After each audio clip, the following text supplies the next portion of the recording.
Ayat 16. Ya. Bismillah minasyaitonirrajim.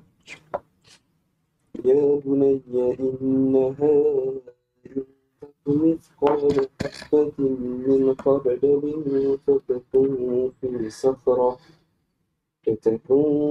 صخرة أو في السماوات والأرض أو في الأرض يأت بها الله إن الله لطيف خبير.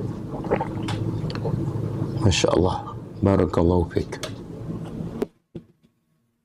Okey, kita tengok terjemahan dia.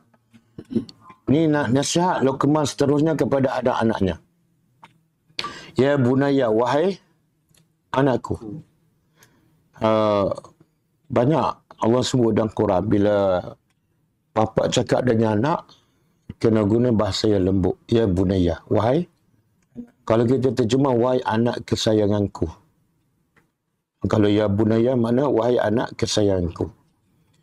Sama ada anak tu baik ke, anak tu tak baik ke, perkataannya mesti sama. Supaya apa? Supaya anak kita rasa kita sayang pada dia. Kalau daripada awal lagi kita guna bahasa yang kasar, dia tak akan dengar lah. Dia kata, bapa aku bahasa pun kasar.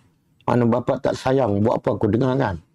Itulah kita bercakap dah seminggu, 2 minggu, sebulan, setahun. Anak kita tak berubah.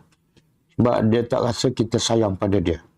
Melalui apa dah? Kadang-kadang bahasa.